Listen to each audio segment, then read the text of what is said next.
থাকলে আমার কখনোই চলবে না। সংসারের দায়িত্ব আমাকে সবসময় পালন করতেই হবে।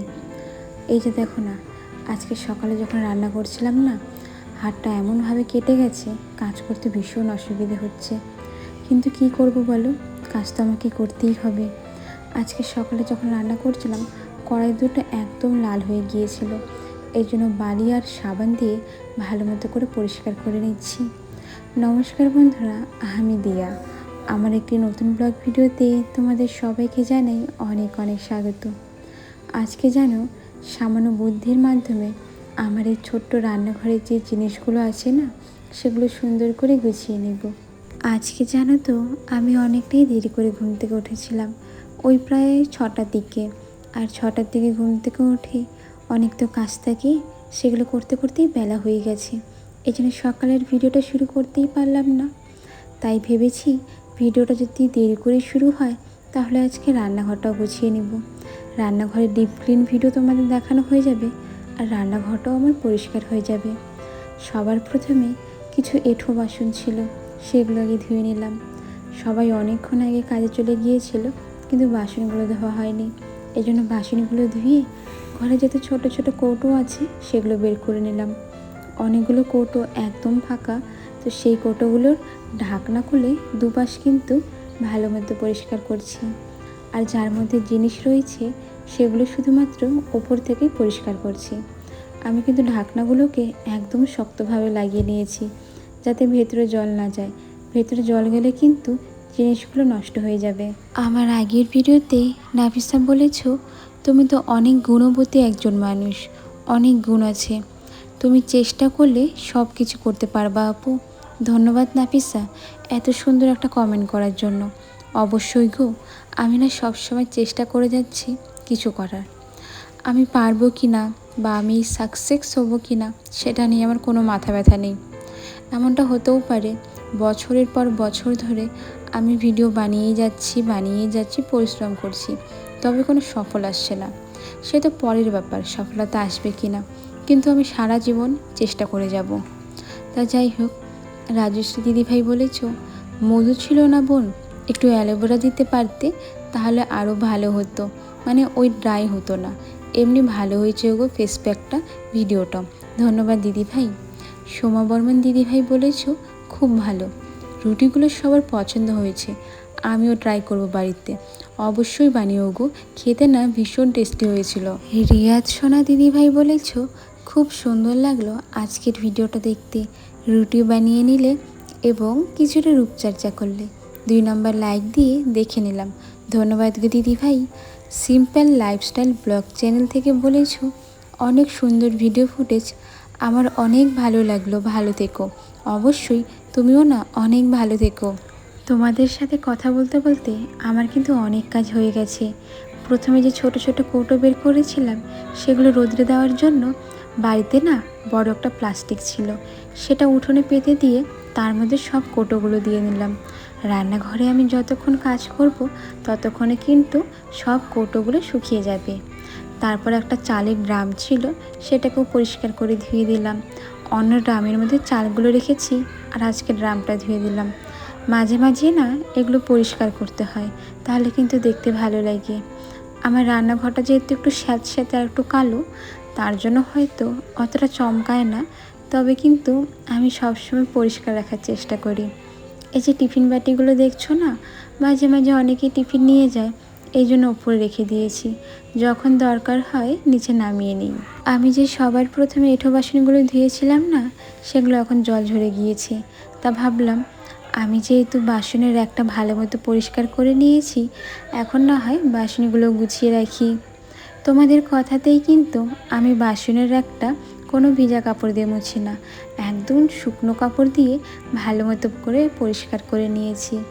এখন সব কিছু গোছানোর পালা। এই যে গ্লাসগুলো সুন্দর করে গুছিয়ে রাখলে কিন্তু দেখতে বেশ ভালো লাগে। আমাদের মেয়েদের কিন্তু বেশিরভাগ সময় রান্নাঘরে কেটে যায়, আর রান্নাঘরের জিনিসগুলো যদি এলোমেলো থাকে, ময়লা থাকে, তাহলে কি রান্নাঘরে দাঁড়িয়ে রান্না করতে ভালো লাগে বলো তো? রান্নাঘর যত গোছানো থাকে, যত পরিষ্কার থাকে, ততই যেন মনটা ভালো থাকে। আমি পড়েছি এক মহাবিপদে। এতটুকু জায়গার মধ্যে এত কিছু যে আমি কীভাবে গুছিয়ে রাখবো বুঝতেই পারছিলাম না। তার উপর দেখো একটা ব্যাগের মধ্যে অনেক জিনিস ভর্তি করে রেখেছি, তবে সব জিনিস তো আর ব্যাগে রাখা যায় না। এই যে প্রেশার কুকার, সেটা কোথায় রাখি? মাচাতে তো জায়গা অনেক কম, একটু এদিক ওদিক হলেই না নিজে পড়ে যায়। আগের দিন বেশ অনেকটা তেল পড়ে গিয়েছিল, সেটা শুনেই তো ভীষণ খারাপ লাগছিল আমার। আগের দিন রাত্রেবেলা শাশুড়িমা বড় ভাজার সময় কিছুটা তেল নিচে পড়ে গিয়েছিল, সেটার কথাই বলছি আর কি। তা যাই হোক, এদিকে আমি যে রুটি ভাজি তাওয়া, ডিম ভাজার যে তাওয়া, সেগুলো কোথায় রাখবো? তো ভাবলাম আমাদের বেড়া তো বাঁশের কঞ্চি দিয়ে, তাহলে সেখানেই গুজে রাখি, তাহলে নিচের জায়গাগুলোও ফাঁকা হয়ে যাবে আর শক্তভাবে তো থাকবে, হারিয়েও যাবে না। তা চলো ওগুলো তো গুজে রেখে চলে এলাম বাইরে। আর আজকে না এই যে ফিল্টারটা দেখতে পারছো, এটার মধ্যে আমি এখনই জল ভরে রাখবো, ওই রাতের রান্নার জন্য। আমার কাজটা এগিয়ে যাবে। আমাদের বাড়ির জল যতটা দেখতে পরিষ্কার মনে হয়, এর মধ্যে কিন্তু ভীষণ আয়রন রয়েছে।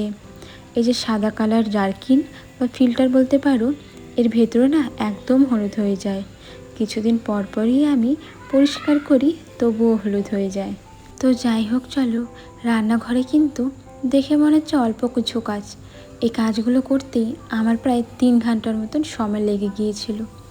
একটা ভিডিও দেখতে হয় সেই 5 মিনিট 6 মিনিট, কি হাইসলে 10 মিনিটের মতন, কিন্তু তার পেছনে যে কতটা কষ্ট থাকে, যে সেই ভিডিওটা বানায় একমাত্র কিন্তু সেই জানে। হ্যাঁ, আমরা প্রত্যেক গৃহিণীরা বাড়িতে কাজ করি, সেটা তো এক কথা, কাজ করতে হয়, তখন না সে কাজগুলো তাড়াতাড়ি হয়ে যায়, কারণ ক্যামেরা সেট করতে হয় না, কোন অ্যাঙ্গেলে রাখলে ভিডিও দেখতে ভালো লাগবে সেসব ভাবতে হয় না। তবে ভিডিও করতে গেলে একটু ভাবনা চিন্তা করতে ভিডিও করতে হয়, সেজন্য অনেকটাই সময়ের প্রয়োজন হয়। আমি যে গ্যাসের উপরে তেজপাতাগুলি দিয়েছিলাম না, সেগুলো কিন্তু এখনও একদম শুকিয়ে গিয়েছে, আর একা একাই ডালের থেকে খুলে যাচ্ছিল। তাই ভাবলাম ওখানে থাকলে নিচে পড়লে সেগুলো না আর ব্যবহার করা যাবে না। নিচে তো সারাক্ষণ আমরা জুতো পরে হাঁটাহাঁটি করি, সেগুলো কি আর খেতে মন চাইবে? তাই ভাবলাম আমি একটা প্লাস্টিকে ভালো মতো করে গুছিয়ে রেখে দিই। আর কি করেছি জানো, তেজপাতাগুলো 2 ভাগে ভাগ করে রেখেছি। প্লাস্টিকটা অনেক ছোট ছিল তো সেই জন্য। আজকে কিন্তু আমি একবারে সব কাজে হাত দিইনি, একটার পর একটা কাজ লাইন বাই করেছি। সকালে যেমন দেখতে পারলে বাসন মাজার পরে কিন্তু আমি কৌটোগুলো পরিষ্কার করলাম, সোজা কিন্তু গ্যাস মুছতে চলে আসিনি। ওই যে বললাম এক পাশ থেকে কাজ করা শুরু করেছি। আমি কিন্তু একটা একটা করে বুদ্ধি লাগিয়ে জিনিসগুলো সাজাচ্ছি। সেই হিসাবে কিন্তু আমি ভাবছিলাম এই আটা ছাকার চালনিটা কোথায় রাখি। এর মধ্যে কোনো সুতোও ছিল না। ঘরে যে সুতো ছিল, আমার জামা কাপড় সেলাই করি না, সেখান থেকে কিছুটা সুতো নিয়ে আসছি, আর সেটা আটা রাখার চালনিতে ভালো মতো করে গিট দিলাম, আর এক পাশে রেখে দিলাম তারকাঠি রয়েছে তার মধ্যে। তাহলে দেখো নিচে কিন্তু বেশি একটা জায়গার প্রয়োজন হলো না। আমি দেওয়ালে এদিক ওদিক একটু জিনিসগুলো সাজিয়ে রাখলাম, তাহলে কিন্তু সব জায়গাও হয়ে গেল, আর দেখতেও বেশ ভালো লাগছিল। অনেকক্ষণ আগে যে কৌটোগুলো ধুয়েছিলাম, রোদের যে তাপ দিয়েছে, সবগুলো কৌটোই কিন্তু শুকিয়ে গিয়েছে। তাই ভাবলাম কৌটোগুলো ঘরে এনে গুছিয়ে রেখে দিই, তাহলে কাজ অনেকটাই শেষ হয়ে যাবে। আজকে কিন্তু আমার রান্নাঘর গোছানোটা কেমন হয়েছে সেটা পুরোপুরিভাবে তোমরা আমাকে জানাবে। এরপরে কিন্তু আমার রান্নাঘর গোছানো পুরোপুরিভাবে হয়ে যাবে। চলো বন্ধুরা, আজকের ভিডিওটা না বেশি বড় করছি না, এমনিতেই অনেকটা বড় হয়ে গেল।